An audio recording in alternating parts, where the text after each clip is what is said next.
about all this, retired U.S. Army Brigadier General Kevin Ryan. He was the former defense attaché of Moscow, senior fellow now at the Harvard Belfer Center. Good to have you on, sir.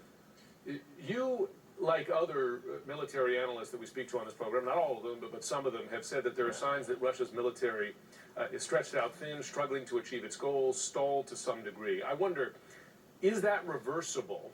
And could Chinese military assistance be the key, perhaps, to reversing that for the Russian army? Well, I think requesting the materials and the assistance from China is an indication that, yes, they are in trouble, the Russian military in trouble, and it could prolong the war or prolong the Russian operation in Ukraine if China were to give complete or a large amount of assistance. You know, we would expect that if Russia's having trouble in this war in Ukraine, you would see large Russian units moving from elsewhere in Russia to the Ukrainian theater.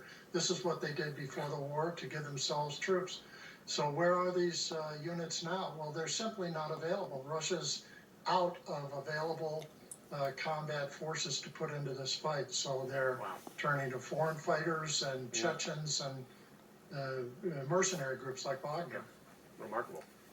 We've heard a lot about how Russia may have miscalculated here, right? Certainly didn't plan on this fierce resistance that they're seeing in Ukraine. We're also seeing Ukraine's military, cut them off in a number of different ways. And I just want to I know you've had a chance to look at it. I'm wondering if you could talk us through what you're seeing in this video specifically. So we have this drone video, Ukrainian drones taking out Russian tanks hidden there in the trees. How significant is that, and how much more do you think this may be happening?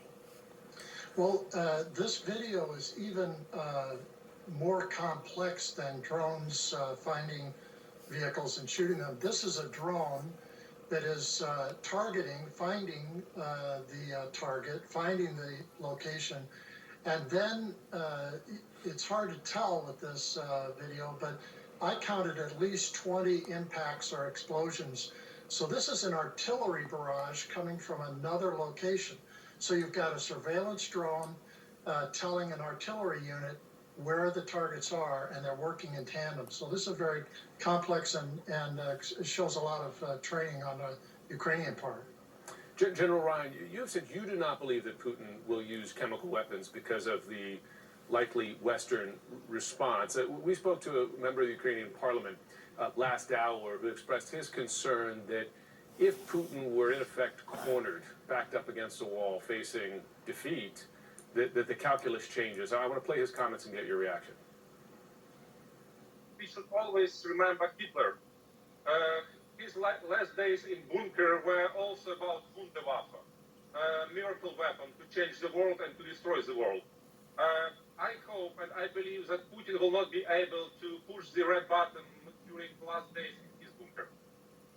Now he's not the only one to say that if cornered, Putin might consider those outlier options. And I wonder whether for chemical weapons or even possible tactical nuclear weapons, battlefield nukes, do you share that concern?